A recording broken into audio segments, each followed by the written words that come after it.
Greetings, programs, and welcome back to CK2. Last time round, I had a bit of an excuse for the gap since the previous episode. This time round, not so much, but you know, it seems like only last year that I was sitting down and recording the previous part, so it's not been that long, really. Has it? Okay, maybe it has been a while. Anyway, so, yeah, here we are, and we last time successfully hastened the end of the previous King of England, although obviously it was a completely tragic accident and nothing to do with me really, which put the 11-year-old Alan Caption Guy on the throne, and his vassals don't like him very much. Of his dukes, only 2 of them have a positive opinion. The negative opinion ones aren't that far down, but there's also only one of his counts as well. So most of his vassals, excluding the barons, who aren't really important in this context, don't like him very much.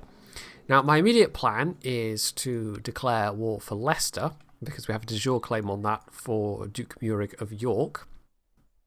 And that will temporarily help out Alan inadvertently, because that's going to give all his vassals plus 50 opinion because, you know, they're at war with a foreign aggressor. We've been attacked and we're all banding together in defense of the realm.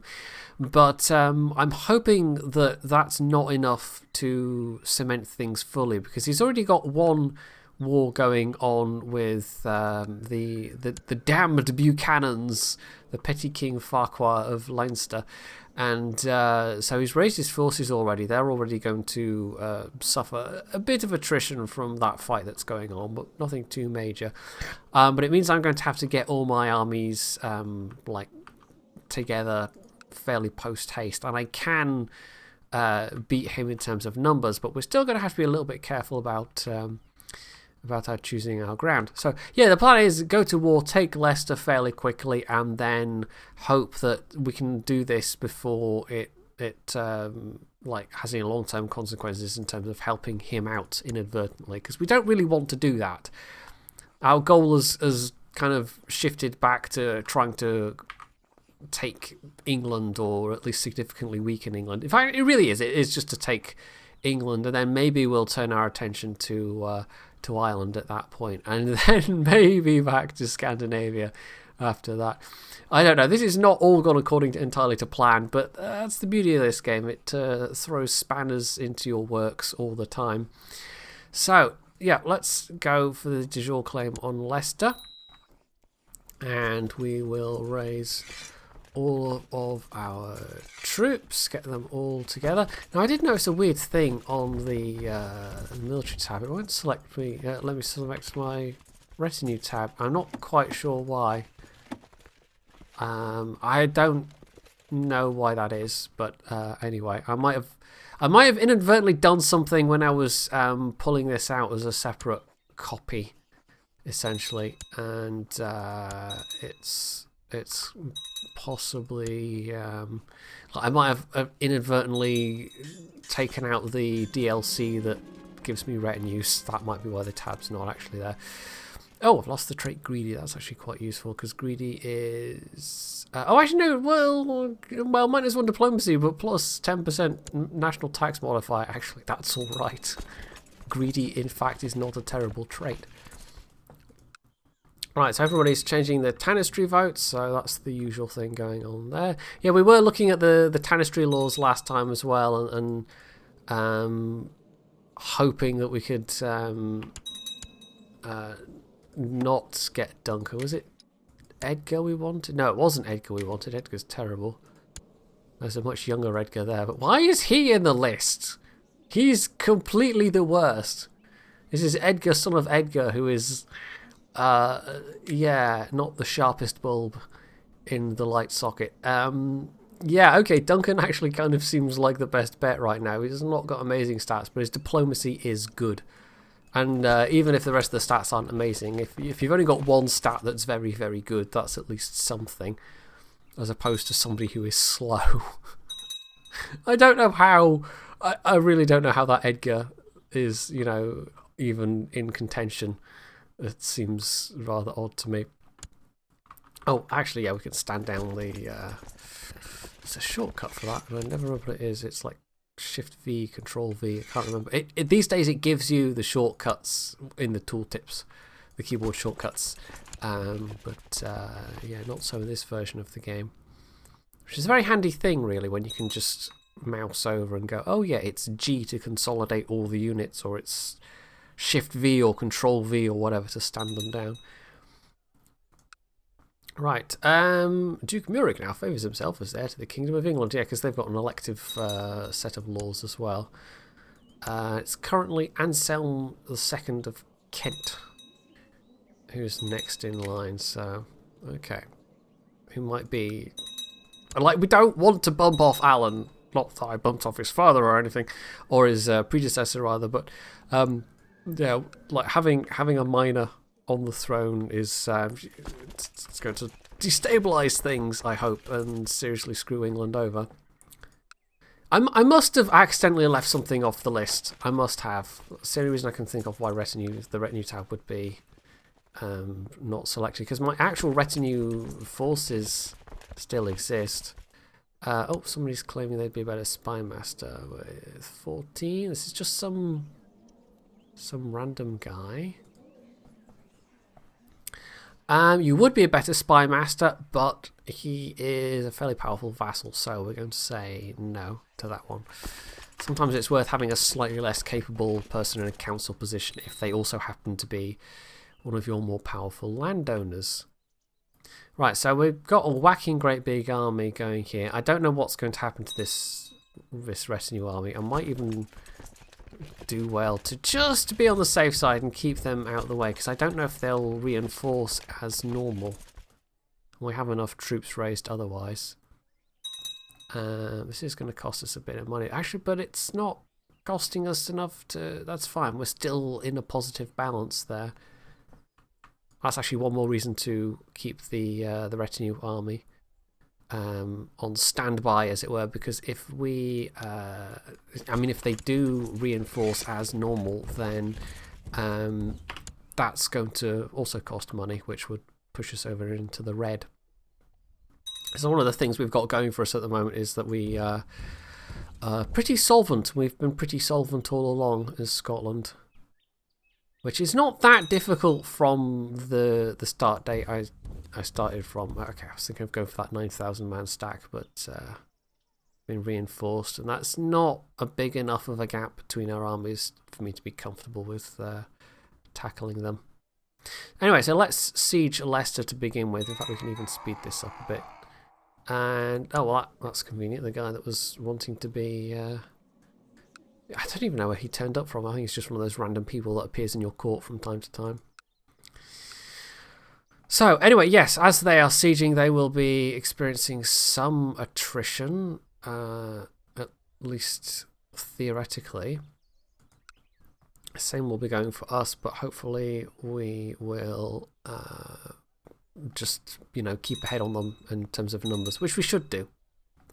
We definitely should do. Right, why are you voting for Edgar? Edgar's the one we don't want. Everybody vote for Tanis Duncan. Okay, they've dropped young Edgar. Right, I'm just making sure my vote is for Duncan, Earl of Chalon. As you can see, we've also got some laws we could potentially change here, but it's none that I really want to. I could push for absolute crown authority, but that's a slightly risky thing to do. Because whoever the new king is will come in with, right off the bat, with -30 opinion modifier, just thanks to that law. On top of all the short reign malices as well. So, yeah, it's not really a thing you want to do with either somebody that's just come into power or with a king that you suspect isn't going to last that much longer. Well, I've been saying that for about, what, 2-3 episodes now? Dorjan just keeps ticking along.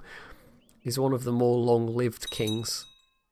That would actually be quite interesting if you could see, like, you know, we can take a look at the reigns that the McJedis, the various McJedis have had as the kings of Scotland, but you'd have to check on the individual ones to see who was the longest lived McJedi monarch.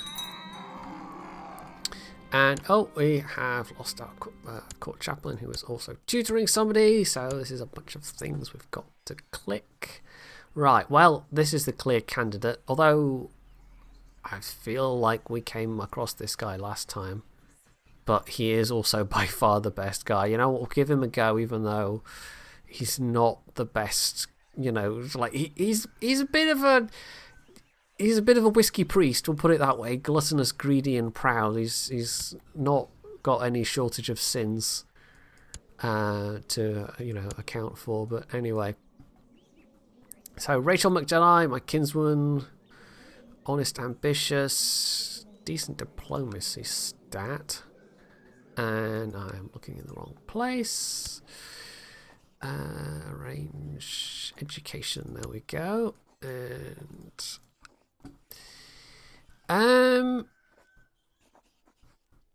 Coleman? I think Coleman's already got some wards, hasn't he? Maysant? She's got very good stats. She's a genius. Let's go with her then. And that's not going to flip her her ethnicity.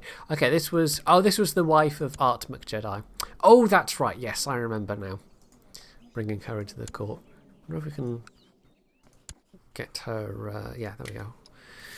Get her religion to be the correct and proper Catholicism, because I have no idea how she ended up as English and Orthodox, but somehow she did. Anyway, we're doing all right here. They're definitely losing troops to attrition, and so that's improving the odds for me all the time, essentially. But we do still want to pick and choose where we have this fight. If we can get them to cross a river or fight me while I'm on some hill terrain or something like that, that's going to be what I want. Right. Wait, what's going on with... they're at war with Deheubarth, are they? Attacking... Oh, okay, yeah, they're at war with each other, and then Ireland's been called into it, apparently. Yeah, the politics of Ireland and Wales, it's all very... It's very messy. It's all... Oh, well, there's twins, but we know which one's the smart one. Anyway, it's all family politics, basically, and everyone's stabbing each other in the back. So... yeah, it was a bit of a running joke, or, well, kind of. It was a reference or a thing I said many times through the series of, I bet the family gatherings are interesting, although I think that was more in reference to the multiple different ethnicities or cultural backgrounds that the McJedis had acquired by that point, which is still true, but yeah, at this point it's also now everybody like splitting into factions with actual literal blood having been spilled in some cases. Right, so R.I.P. the steward, so we'll get a new one of those. Duke of Lothian wants to be the marshal. Well, it's not quite as sexy a job as being the marshal, but you can collect taxes in my home province instead. How about that? That sounds like a plan. He's not quite as capable though, so we are now starting to lose some money per month. But that's not really an amount to be worried about, to be honest. Anyway, this province here that was taken by Dumfries, that's proved to be, that's quite useful in this current war, because it's just sucked in the English army to siege that and just waste their numbers. We've lost like 100 troops in the meanwhile, and they've lost, what, 1,500, about that. So yeah, that's proved very, very useful. Oh, let's go and bash that small army just for the extra bit of war score. There we go. And back into Leicester to finish off the siege. We could try calling in, like, all the current allies are all in wars already, so I don't think we'll bother straining the relations in order to do that. It seems like a bit of a waste of time. What other messages we've got? Righteous imprisonment. Prince Edgar of Scotland. Is he trying to... what's he doing? I mean, he's a kinslayer already. This is, one of the reasons why we don't want this guy as the next McJedi king. He is not the nicest fellow, one would say. Deceitful, zealous, paranoid, slothful, wrath. We have a marriage proposal. Who's this for? Rachel McJedi, to King of Aragon. Well, sure. I can't see any particular reason to, we're not going to be able to appoint her as a marshal or anything, and she's getting towards the end of childbearing age, so it's a bit of a, it's your lookout if you want to marry a King Beltran. Hey, there we go. De jure duchy drift. This is a thing that happens if you play for long enough. So Northumberland is now, so if we actually click on the thing, we'll see Northumberland's now considered to be de jure part of Scotland. And it's a way of, if you're really patient and you conquer a lot of land at once, let's say I somehow conquered all of England at once, you could basically eliminate the Kingdom of England as a title through this mechanic, but realistically you're unlikely to get all of a kingdom at once without also getting the kingdom title. If I somehow inherited the kingdom of England and then gotten rid of the title right away, which would have caused its own problems, and we actually had problems, that was sort of the plan with Ireland, but not really. But it could have happened if we'd held on to Ireland, because I did destroy the crown of Scotland too, as it is, at one point before we had all civil wars and things happening. That could have happened. This all could have become de jure part of Scotland. So it's possible, but I'm not sure what the rules are like these days, though. You can actually, when you're setting up a game, you can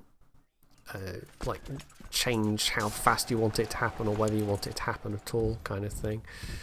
Right, their army seem unwilling to come and engage me, so we'll just go and lift the siege, because that's obviously negative war score at the moment. That's about 16%, which is not inconsequential.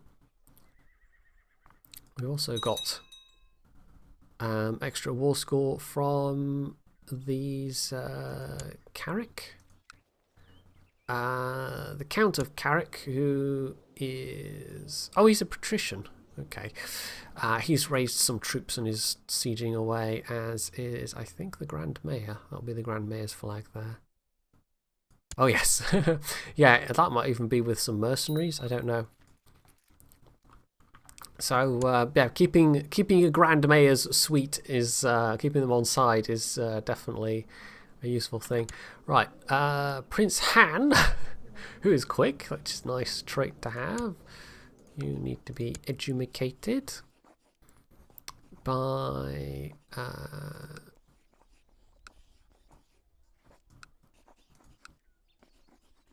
let's see. Let's go with this woman here, Marquissa, who is an Occitan Catholic who is married to Giric McJedi. It gets hard keeping track of all the different marriages and births and deaths after a while. Some of the names become familiar, but then, they die at some point and you wonder, whatever happened to old so-and-so? And then you discover they died 20 years ago. Right, anyway. Oh, Coleman. Someone's actually voting for Coleman as the... Oh, if only they'd all vote for Coleman, he'd be such a good king. I think because these two are landed, when people are voting for the Tannist, they give weight, they give preference to people that are landed. And I think things like prestige counts as well. He's married, right? I'm actually considering giving him some land.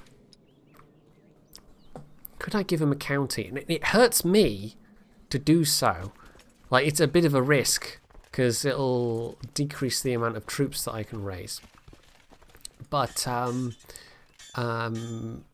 we don't want that, we want law screen. If we could get people to vote for Coleman. Duncan wouldn't be a terrible king, but I don't know if there's time to... he might be the king after next, maybe. we'll see what it works out as. Because if I do become him, then we'll get the county of Shalott under my direct control, and I can give that then to Coleman. So that works out. So yeah, I'm just double checking something there. I just thought, I just had that second of, wait, I'm not plotting to kill Alan, right? Because we don't want to kill Alan at the moment. Alan, caption guy. Bishop of Iona. Okay, I think that's just because he's a direct vassal. It's telling me that. We've almost won this war as well, so. King Alan of England has usurped the county of Gloucester. So he's actually taken it back. He's won that war. That means he's going to get his own troops back and mobilised. But we've almost won this, basically. And we've got our own vassals' troops nicely sieging away as well. So, yeah. And then after this, well, I'm not sure what we'll go for next. I'm kind of waiting for Dorjander to... Oh, here we go. Pop his clogs. Oh, we were just looking at Giric. Well, he's had a daughter who is strong, apparently. Yeah, we're kind of waiting for Dorjander to pop his clogs before we try and start fabricating a claim, because I might get super lucky and the claim might fabricate, like, instantly, but then we've got to prosecute the war, and of course there's the truce cooldown to consider. Although, you can just keep resetting the truce cooldown by killing the kings of England. That's an option. Anyway, enforced demands. Bam. That's usurped, and that's now all under Duke Murig, and we have increased our power a little bit more, and we can stand the troops down and start getting back into profit once again. So I'll move those troops back home. Did we ever get... No, they're still owned by... Those two baronies are still owned by the Kingdom of Ireland. As a result of previous messes. People have occasionally, wondered, why don't I do this? Why don't I do that? Why have I let it get so messy? And in some ways it's just like, well, it feels a bit more real to me this way, because history is messy. And I know people playing this game quite often like to try and keep things neat and tidy. But a bit of mess is, it makes things interesting. And in this case, I probably could have, long ago. And bearing in mind, as I've been playing through and recording this series, I've been playing just CK2 anyway over the last 2+ years. Longer than that, I've been playing CK2 generally.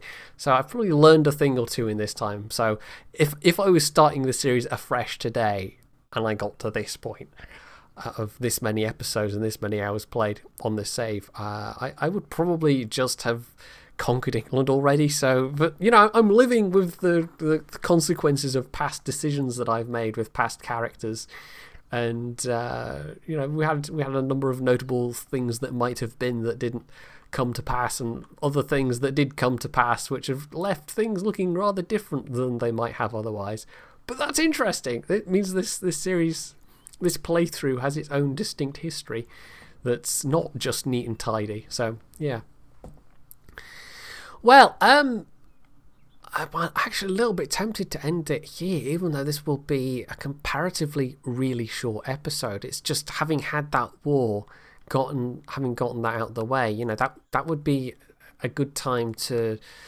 like, maybe I could... Where am I? I want the council. Maybe I could send my... could I send my dissent? There we go. It's the Chancellor we want. I could send my Chancellor down to help things along with the screwing of the Kingdom of England, and yeah, we could see how that goes, and have more of a go at that in the next episode. It's just I'm kind of like the last episode, actually. I'm sort of recording against the clock today, so although this will be a comparatively short episode, this feels like a good place to break the episode and then come back and do a longer episode next time, which hopefully won't be, quite as as far away as this episode was from the previous one. Anyway, mea culpa, please forgive me. So there we are. We're back, and I do mean to continue this until whatever particular ending it has. So yes, have no fear in that regard. So hopefully you've enjoyed this episode, and if you have, you can hit the like button, you can leave any comments below, you can sub to my channel if you haven't already, and as always, stay tuned for more.